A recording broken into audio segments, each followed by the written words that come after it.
মেডেলটা দিয়ে দিবেন লোকচান।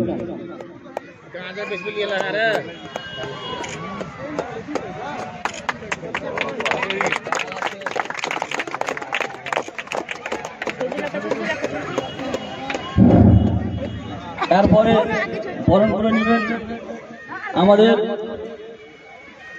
বড় ভাই আব্দুল ফারুক মহাশয়কে ইনামুল সাহেব।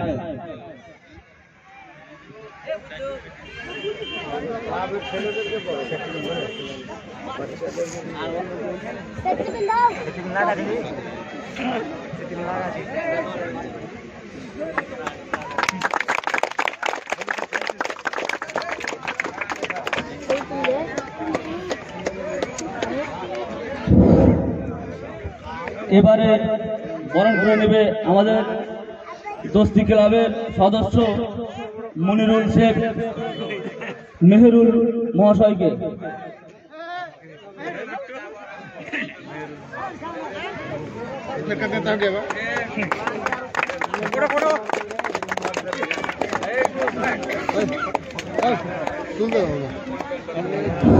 ফটি ভাই ভিতরে আসো। এরপরে বরণ করে নেবে আমাদের দোস্তি ক্লাবের সদস্য ভটু আকলুদাকে।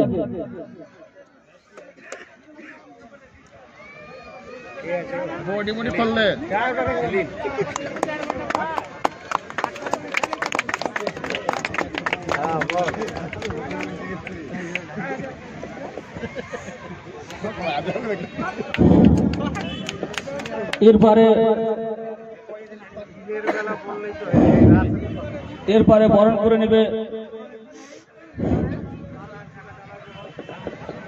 মনিরুল আমাদের গ্রাম পঞ্চায়েতের মেম্বার ফটিক দাকে।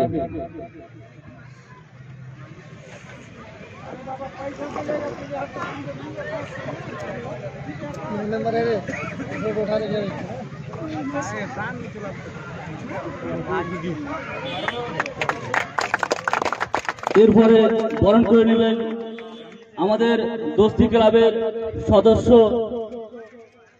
জাফর শেখ ইলিয়াস আমাদের ভাতিজাকে।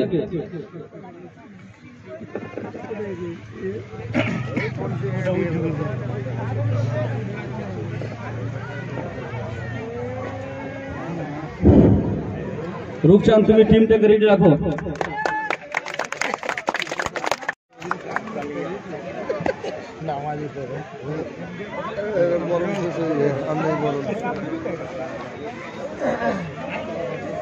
এবারে বরণ করে নেবেন আমাদের সোশ্যাল মিডিয়ার ওই বন্ধুটার নাম জানি না, ইলিয়াসের পাঞ্জাবি আছে, শরীফ ডাক্তার ভটু।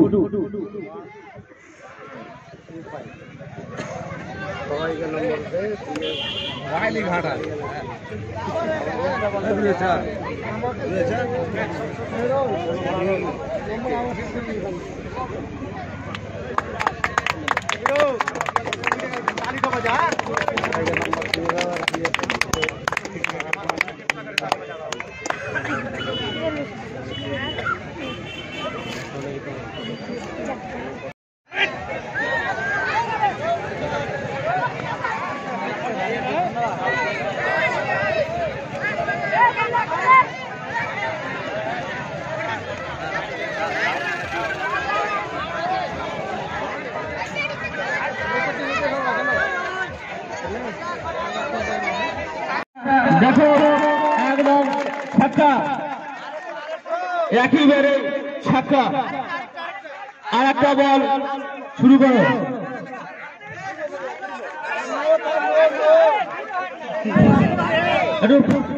লাইট লাইট দেখা ব্যবস্থা করো।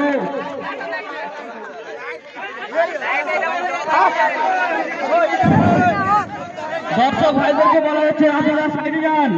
দর্শক ভাইদেরকে বলা হচ্ছে আপনারা সাইডে যান। দর্শক ভাইদেরকে বলেছে আপনারা সাইডে যান।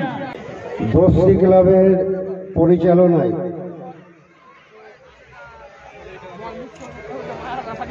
নাইট শর্ট বাউন্ডারি ক্রিকেট টুর্নামেন্টের এক্ষুনি সূচনা হবে।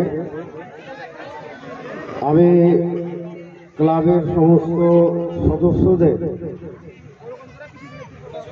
এবং আমাদের যারা মঞ্চে বিশেষ অতিথিরা আছেন,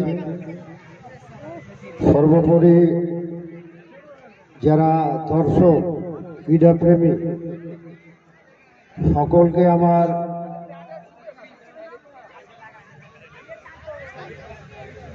আন্তরিক ভালোবাসা জানিয়ে আমি ক্লাবের সদস্যদের উদ্দেশ্যে বলবো যে যত তাড়াতাড়ি করা যায় খেলাটা শুরু করে দেওয়ার জন্য। শীতকাল, ঠান্ডার সময়, আমরা জানি যে আমাদের এলাকায় মানুষ খেলাধুলা খুব পছন্দ করে, তাই বিভিন্ন গ্রামে তাদের অনুরোধে আমাকে যেতে হয়। দারুণ বলছিল যে আমি নাকি ক্রিকেট ভালো খেলি, আমি জীবনে কোনোদিন ক্রিকেট খেলিনি। আমরা ছোটবেলায় বা যখন ইয়াং ছিলাম, ছাত্র অবস্থায়, যুব অবস্থায়, তখন আমরা ফুটবল খেলি। তখন ক্রিকেটের এত প্রচলন ছিল না। আমরা বাংলার মানুষ, আমাদের ফুটবলটাই ছিল প্রধান খেলা। দিনের পরিবর্তন হয়েছে, এখন ক্রিকেট নিয়ে মানুষের উন্মাদনা। আজকে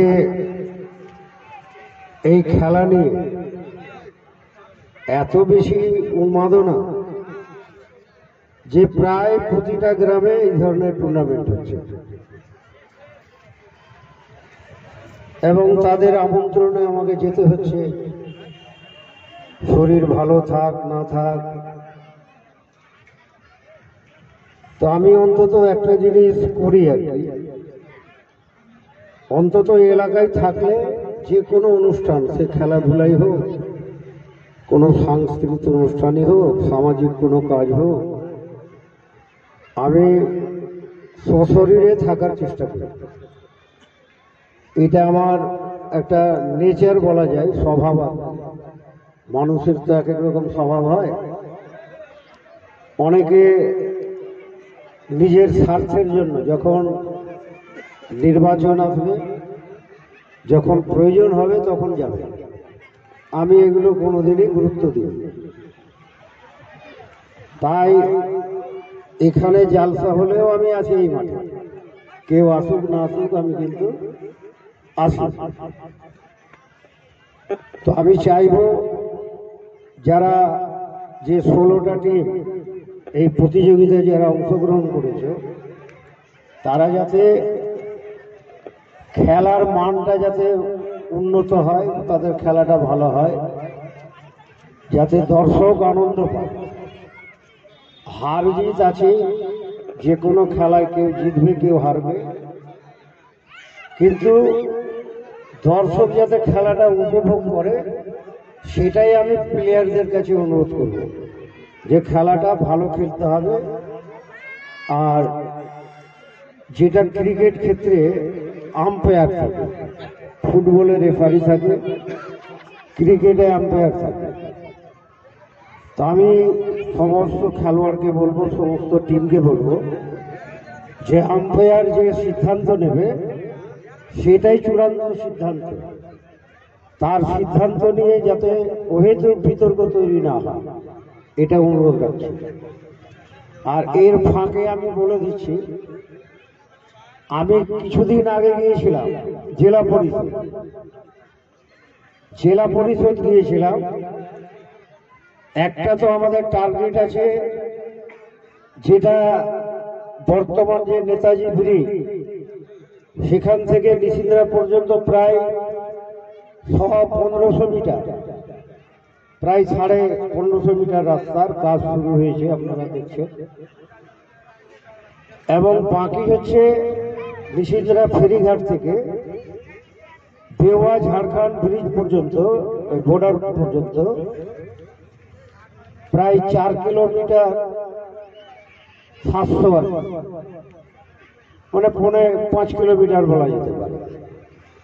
সেই রাস্তার কাজ অলরেডি চিঠি করেছিলাম, তারা সার্ভে করেছে। সে 5 মাস পরে হোক 6 মাস পরে হোক, আর আপনাদেরকে এই রাস্তা নিয়ে আর ভোগান্তি আর হবে না, এটা আমাদের সরকার করবে। আমার সঙ্গে কথা হয়েছে, আমি ওর পেছনে লেগে আছি। ওইটা আমাদের একটা হয়ে গেছে, মানে ফোড়ার উপরে বীজ ফোড়া, গোদার উপর বীজ ফোড়া। এটা নিয়ে লজ্জা ঢাকার জায়গা আমাদের ছিল না। তবু আজকে ডিসিরা থেকে হলো, আপনারা তো সব ঢালাই রাস্তা দিয়ে যান, ছোট গাড়ি, সাইকেল, মোটর বাইক বলা, তাদের আর কোনো সমস্যা হবে না এখন যেটা হচ্ছে। আর এটা কমপ্লিট হয়ে গেলে এই রাস্তাটাই বেশি ব্যবহার করবে। এই যে ঘড়াই পাড়ার ভেতর দিয়ে যা গাড়ি চলাচল হচ্ছে, এগুলো বন্ধ হয়ে যাবে। আর একটা আমি চিঠি করেছিলাম সপ্তাহখানেক আগে, আমি যেদিন আপনাদের ইন্সপেকশন রোডের যেদিন রিপেয়ারের কাজ হচ্ছিল, সেদিন আমি ঈদগাহ দিয়ে ঢুকছিলাম। তো সেই ঈদগাহার ঢালাই সেই আমি ইট সলিড করে রেখেছিলাম, ওই অবস্থায় দেখছি থেকে গেছে, ওইটাকে আর কেউ ঢালাই করে। তো ওটা আমি আনুমানিক 300 থেকে 350 মিটার দিয়েছিলাম। আর এই যে মেহেরুলের বাড়ির এই যে 3 নম্বর ফাটক পর্যন্ত যে রাস্তা প্রায় 200 মিটার মতো খারাপ, এই দুটো আমি কংক্রিট রাস্তা জেলা পরিষদকে দিয়েছিলাম। আমি যখন গাড়িতে উঠলাম তখন জেলা পরিষদ থেকে আমাদের পূর্ত কর্মদক্ষ আমাকে কনফার্ম করলো যে দাদা আপনার ওই বড় রাস্তা হয়তো আমি এখন করতে পারছি না, মানে একটা দিয়েছিলাম অন্য জায়গায় 2 কিলোমিটার মতো, তবে আপনার এই 200 আর 300 এটা আমি করে দিচ্ছি। তো খুব শীঘ্রই টেন্ডার হবে, আপনারা দেখতে পাবেন, কাজ শুরু হবে। ক্রেডিট নেওয়ার জন্য হয়তো অন্য কেউ চলে আসবে, নারকেল ফাটাবার জন্য।